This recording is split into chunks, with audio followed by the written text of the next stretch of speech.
Dear IFM. Dear IFM.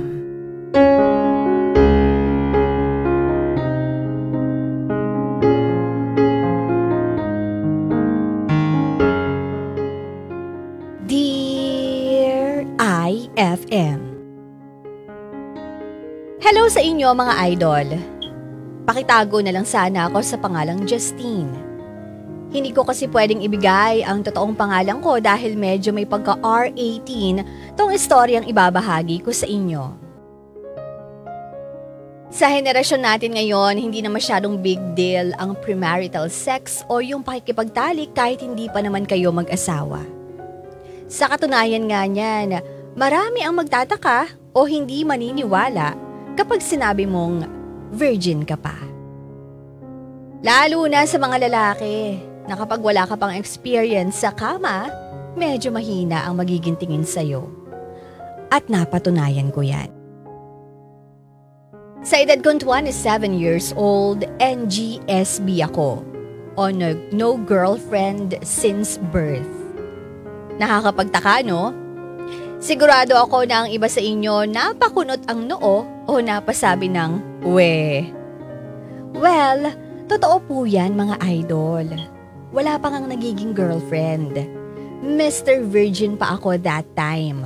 At dahil doon, parang isang malaking achievement sa mga barkada ko kapag nahanapan nila ako ng babaeng pwedeng i-girlfriend o maka one night stand.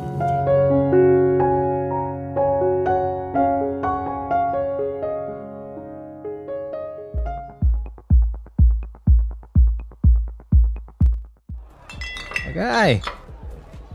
Darating ba si Martin? Nakakailang bote na tayo dito ah. Baka nilalambing pa yung girlfriend niya.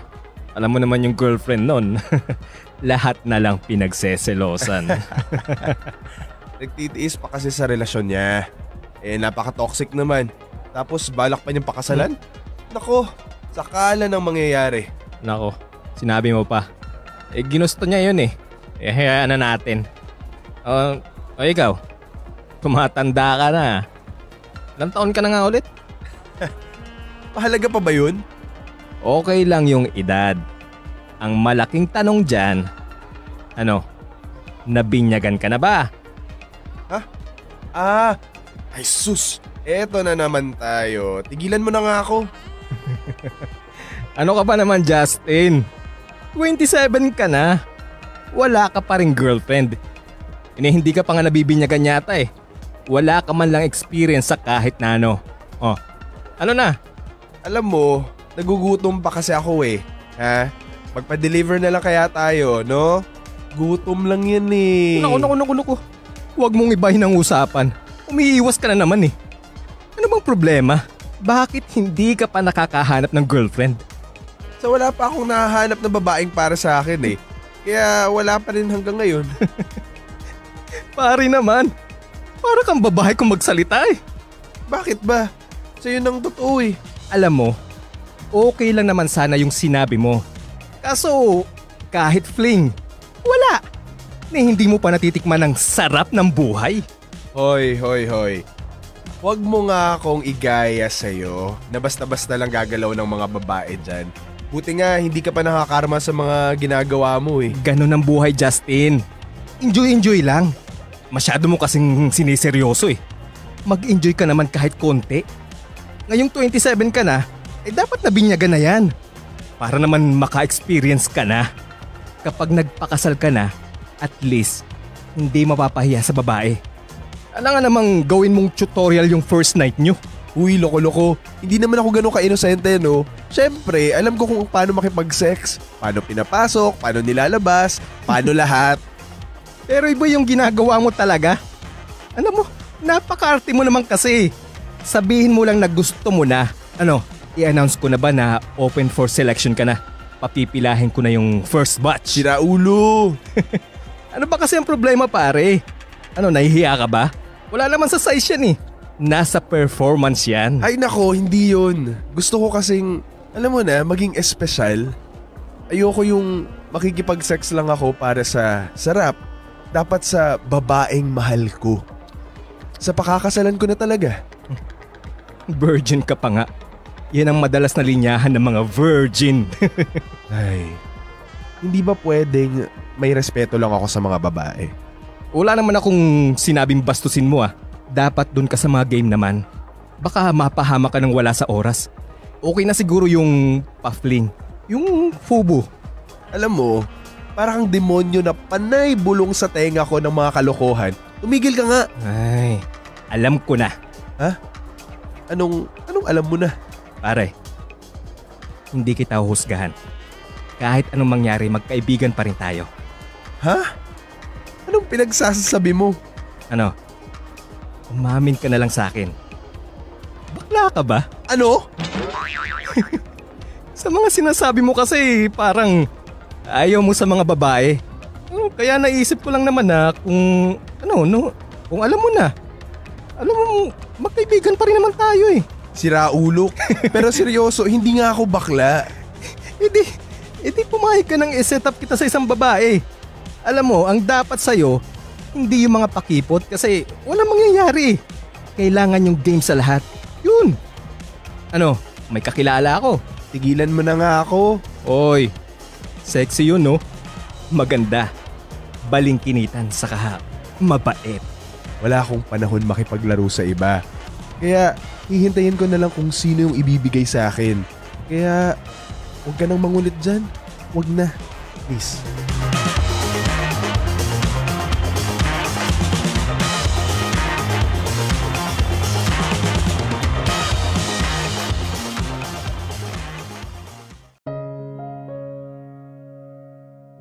Hindi naman ako nahihiyang sabihin sa iba na may hopeless romantic talaga akong tao. Hindi ako marunong makipaglaro. Ayoko ng mga short-term relationships. Gusto ko yung pang-marriage couple na. Yes, alam ko ang boring ng mga sinasabi ko. Pero wala eh. Babaeng pwedeng pakasalan ang hanap ko. Pero kahit ang dami kong sinabi, ang totoo niyan, wala pa talagang dumarating sa akin na babae na magpapatibok ng puso ko. Oo na, sige na, corny ng pakinggan. Wala eh, pag-ibig kasi ang hanap ko. Lover ang gusto ko at hindi playmate.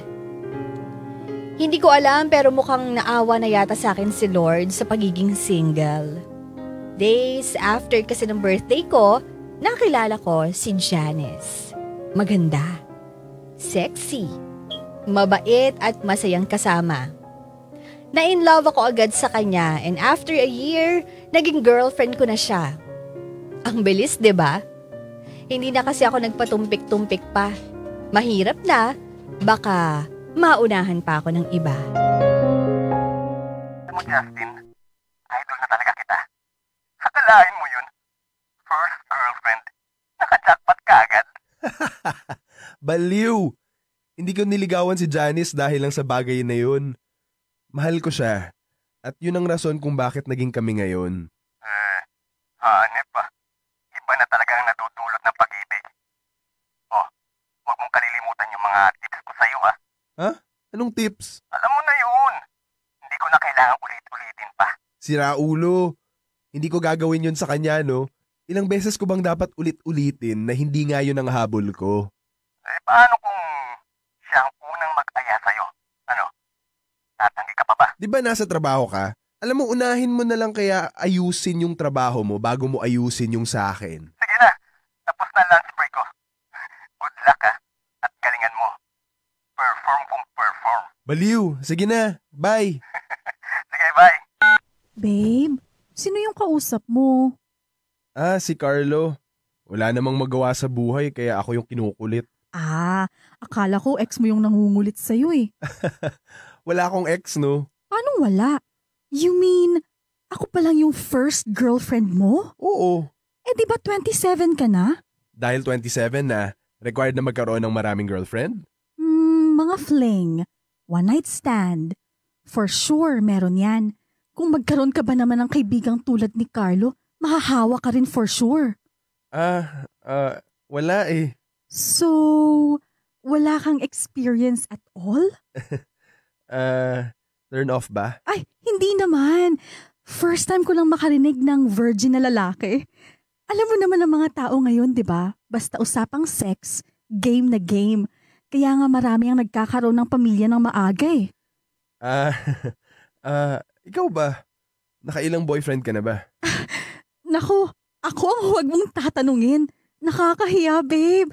Baka bigla mo pa akong hiwalayan ng wala sa oras. Hindi naman big deal sa akin yan eh. Ayos lang. Ilan nga? Mga 7 boyfriends. Kasama na dun yung mga naging boyfriend ko nung high school. Ilang taon ka ba nung nagkaroon ka ng boyfriend? Actually, 13 years old ako nun. Ha? Ano? 13? Seryoso ka? Yes, babe. Parang nung 13 years old ako, nakikipagtumbang preso pa ako nun ha. Tapos, ikaw, may boyfriend ka na? Sinubukan ko lang naman kung anong feeling. Saka, huwag kang judgmental. Hindi siya yung first kiss ko, no? Okay, pero ilang taon ka naman nun? Mga 18 naman ako nun. Third boyfriend ko siya. Tapos yung first experience ko naman is noong 20 years old ako. Sa pang-5 kong boyfriend yun. Ay, teka babe, masyado na yata akong careless sa pagkukwento. Baka na-turn off ka na sa akin na. Hindi sino may sabi? Mas maganda nga yun, at least alam ko. Sigurado ka? Kasi 'di ba, may mga lalaki na nag-iiba yung tingin kapag alam nilang maraming experience na yung babae o yung marami nang naging boyfriend. Kasi iniisip nila overused na masyado. Alam mo na, laspag.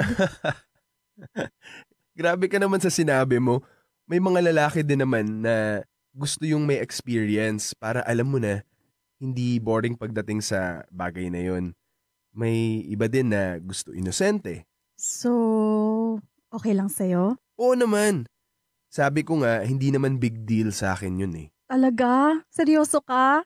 Alam mo, mahal kita. Hindi ako nandito para husgahan sa kung ano ka dati o sa kung ano ang nakasanayan mo. Basta ang importante, masaya at mahal natin ang isa't isa.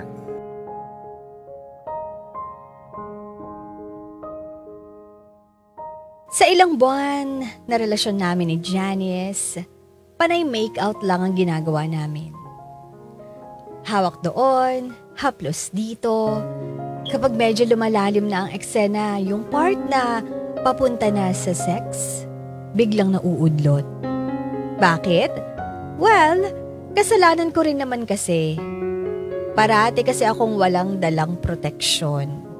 Nahihiya pa kasi akong bumili nun sa mga convenience store. May one time nga na sinubukan ko pero imbis na yun ang nabili ko, bubble gum na lang tuloy ang naituro ko. Kinabahan kasi ako ng sobra. Iniisip ko na kasi na baka masabihan akong manyak.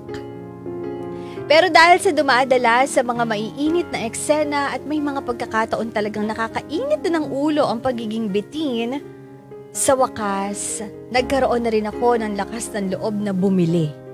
Kaya lang, may pagkakataon talaga na nakakalimutan kong mag-restock.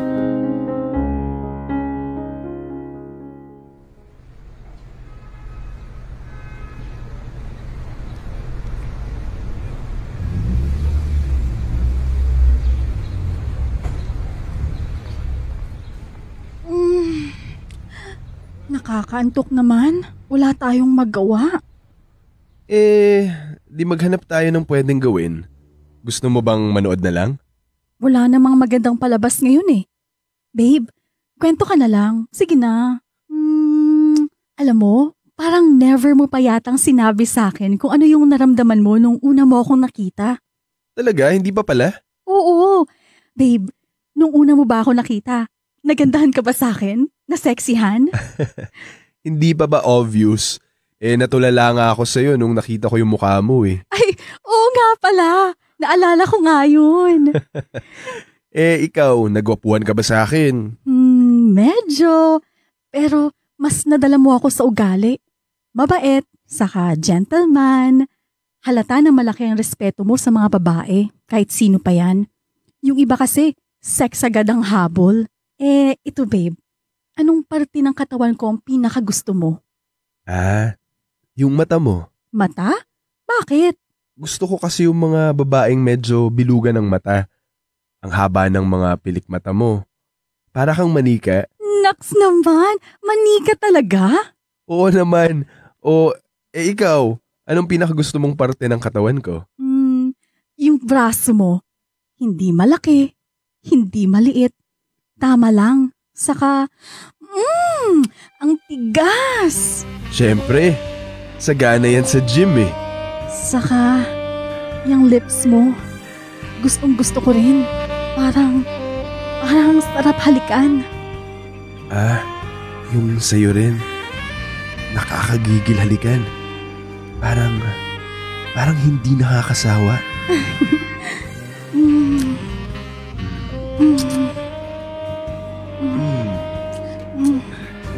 Babe, baka kung saan na mapunta.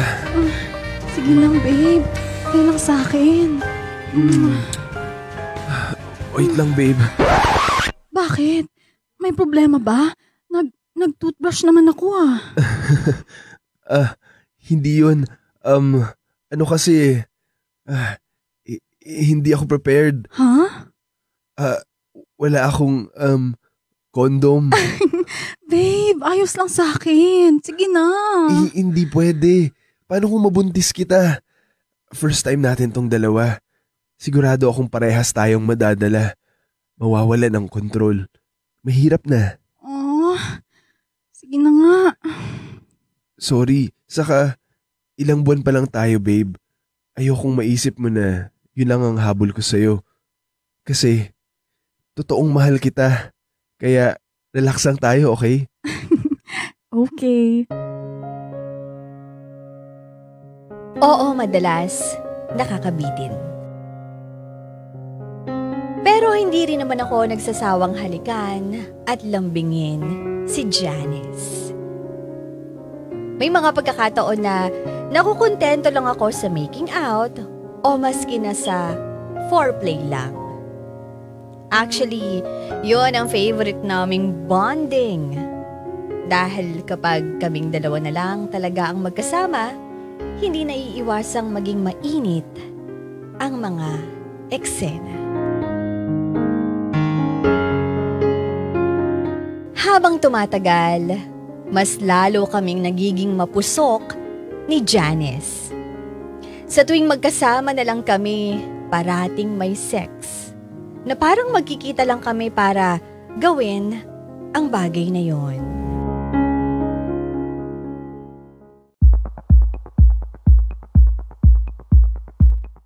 Ano? Ano ka ba naman pare? Ikaw pa talaga yung mismong pumigil sa kanya? Ha? Oo, bakit? Masama ba? Ano ka ba naman? Palay na ngayon lumalapit sa'yo, itinanggihan mo pa. Sa parate akong walang dalang kondom eh. Hindi naman pwedeng sumugod na lang ako sa gera na walang dalang proteksyon. Kung sa bagay, matindihang putukan rin yun, no? Sira ulo. Hindi, pero seryoso. Medyo bawasan mo yung pagtanggi sa babae. Kasi marami yan pwedeng isipin. Ito ha, imaginein mo, babae na sila ha, tapos tatanggihan mo. Iisipin nila na hindi sila attractive. Boring sila pagdating sa sex. O di kaya, may iba ka na kaya hindi ka na nag-i-enjoy. Paano ako magkakaroon ng iba alam naman nating lahat dito na mahal ko si Janice. Yun nga Bakit mo nga kasi tinanggihan?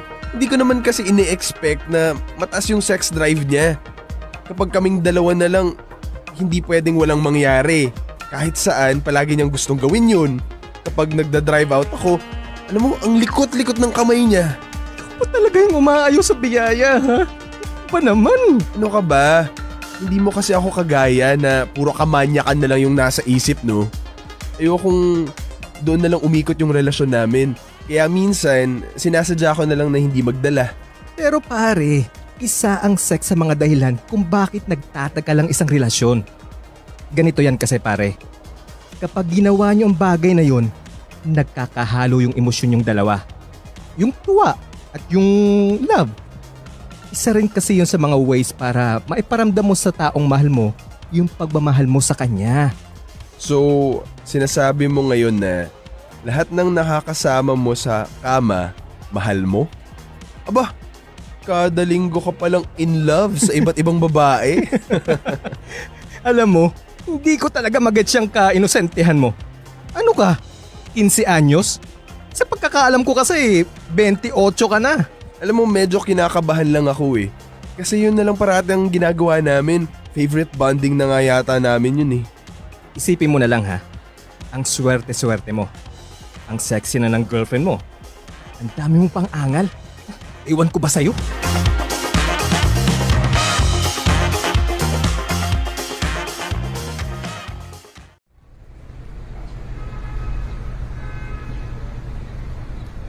Gagawin ka na naman ng something sa pinky niya eh. Kung ako yun, post agad. Wala nang pag-carry-carry pa. Ano ka ba? Baka mamaya sober yun. Oo nga naman, baka Ang boring naman yan, babe. Wala na ba tayong ibang pwedeng panoorin? Yan lang meron ako eh. Gusto mong lumabas na lang tayo? Kain na lang tayo. Maglakad-lakad. Tinatamad ako eh. Gusto ko, dito na lang tayo. Babe, Bakit? gusto mo bang mag-bonding na lang tayo? Hmm? Babe, wala ako sa mood babe eh. Sorry. E di, gagawa ko ng paraan para magka-mood ka. Magaling ako dun, babe. Ay, ano naman yung katahimikan mo? Wala. Paanong wala eh? Umahaba na naman yung muso mo. Napapansin ko kasi na panay ang tanggi mo sa akin. Bored ka ba sa akin sa kama? Kaya ayaw mo na? Ha? Saan naman galing yan? Naisip ko lang naman kasi. Ay, babe. Mahal kita. Hindi naman ibig sabihin na tinatanggihan kita, eh, ayoko na. Sadyang, wala lang talaga ako sa mood. I'm sorry. Okay, fine. Lumabas na nga lang tayo. Magbibihis lang ako. Natuto akong tumanggi kay Janice sa sex dahil syempre, ayaw ko naman na parating yun na lang ang ginagawa namin. Paano naman kasi kung saan-saan na lang. Kapag nanonood kami sa sinehan, pinipili niya sa taas at sa dulo pa. At doon maglalakbay ang kamay niya papunta sa gitna ng pantalon ko. Meron din time na ginawa namin yon sa loob ng sasakyan. At sa toilet ng mga bar na pinupuntahan namin. Sabi ko, hindi naman pwedeng ganun parate. Kaya ang nangyayari, dumadalas ang pagtatalo namin dahil sa pagtanggi ko sa kanya.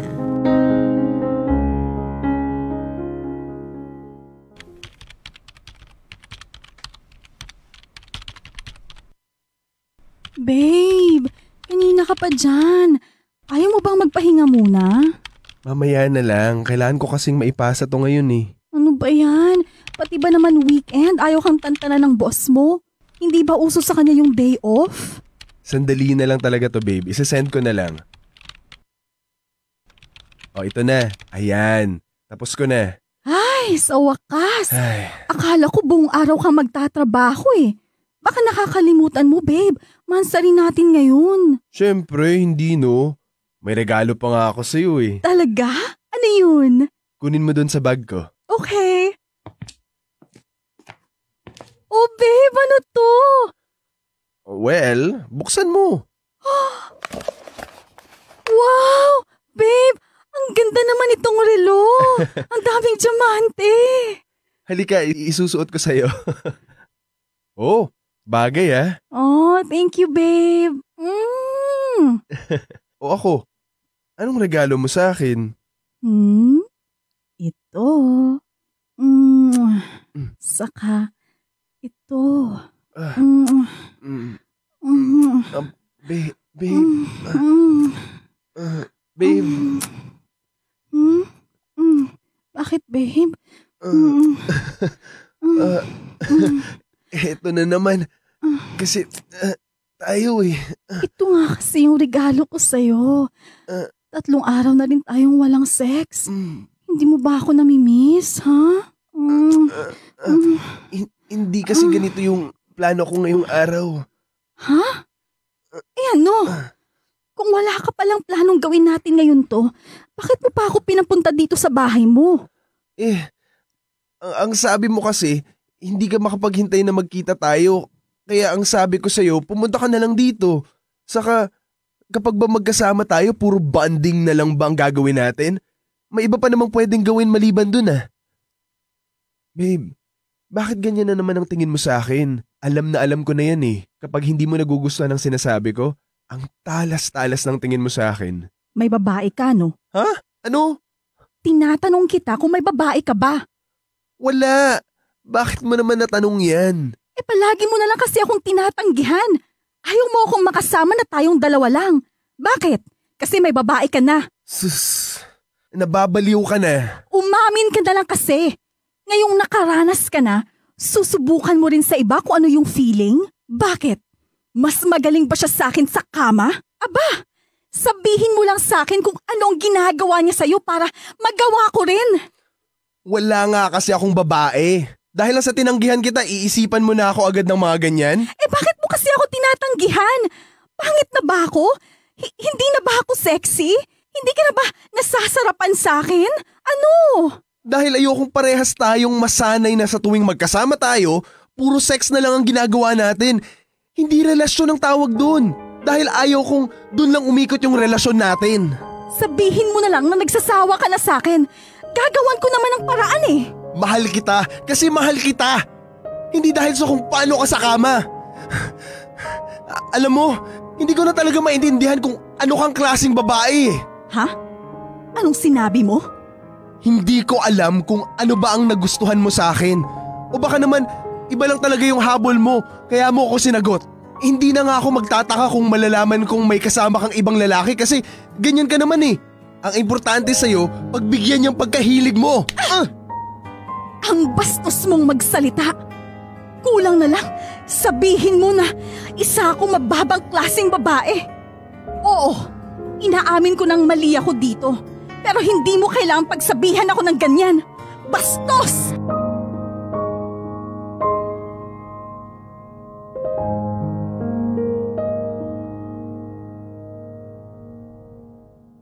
Napasobra ang mga salitang binitawan ko. Pero hindi ko rin naman kasi kinaya yung inis ko. Kaya hayon, halos ilang araw din kaming hindi nagpansinan. Noong una, sinabi ko na bahala siya dyan. Bakit ako hihingi ng tawad? Siya tong may kasalanan, di ba? Siya ang dahilan kung bakit nakapagsalita ako ng ganun. Kaya lang, napatunayan ko na kapag talaga mahal mo at nagkaroon kayo ng pag-aaway, medyo nakakabaliw pala. Nakakawalang gana sa lahat ng bagay. At nakakakaba na baka yon ang maging mitya ng paghihiwalay niyong dalawa.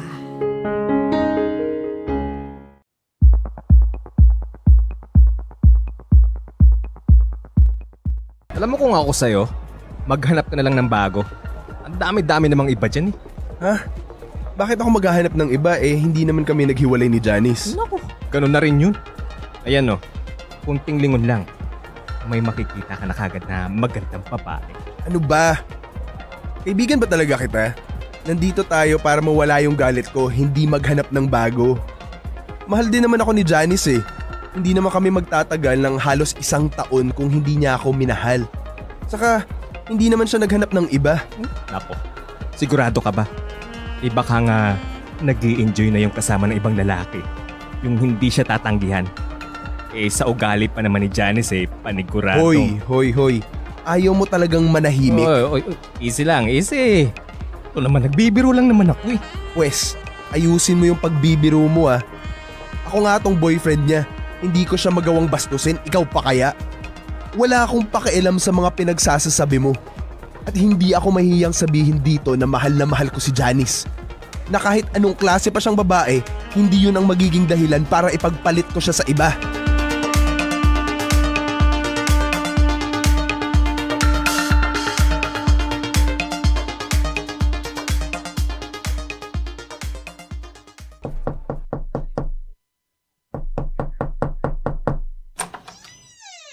Justin, anong ginagawa mo rito? Babe, huwag ka nang magalit sa akin. I'm sorry. Sorry sa mga nasabi ko sa'yo. Hindi ko naman sinasadya yun eh. Nabigla lang ako. Hindi ikaw dapat yung humihingi ng sorry. Sa katunayan nga, nahihiya ako sa'yo dahil sa mga pinaggagawa ko. Parang ang nag-iba yung tingin ko sa sarili ko. Huwag mong sabihin yan. Alam ko naman yun eh. Masakit nga lang kasi narinig ko sa'yo. Pero sabi nga nila, truth hurts. Maling-mali na dinidepende ko yung pagmamahal mo sa akin sa sex. Dapat nga matouch pa ako kasi alam kong hindi yung katawan ko lang ang habol mo. Na mahal mo talaga ako. Mahal na mahal talaga kita, Janice. Walang bagay o sitwasyon ang makakapagsabi nun. Sorry talaga. Pero maiintindihan ko kung ayaw mo na. Alam mo kaya nga ako nandito eh, para makipag-ayos sa'yo.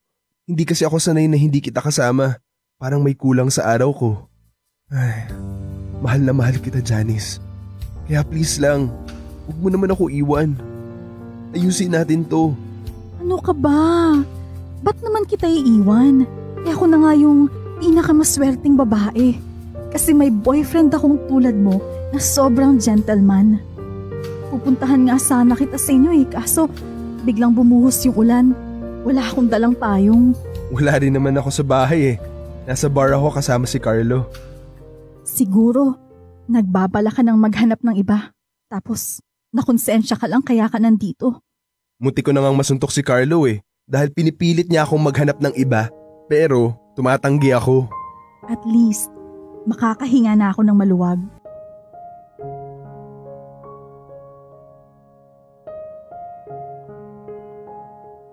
Satisfaction lang ang sex. Basta maganda ang katawan at magaling sa kama, masarap na. Iba pala talaga ang feeling kapag gagawin mo ang bagay na yon sa totoong taong mahal mo. Sa ngayon, nagpaplano na kaming magpakasal ni Janice. First girlfriend, first love, first sa lahat. Nakakatuwa lang dahil naranasan ko ang mga yon sa future wife ko. Thank you sa inyo mga idol. Hanggang dito na lang, Justin.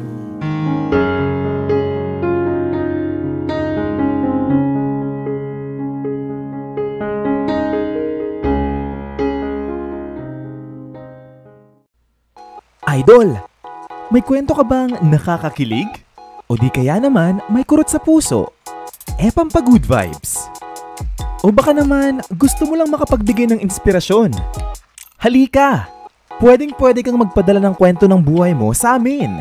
Magpadala lang ng sulat sa email dearifmstories@gmail.com o di kaya naman mag-PM sa official Facebook page namin. Hanapin lang ang Dear IFM at kami nang bahala sa'yo. Malay mo, kwento mo na pala ang susunod na mapapakinggan. Ano pang hinihintay mo? Ikwento mo na yan dito sa amin sa Dear IFM, kung saan una ang kwento mo.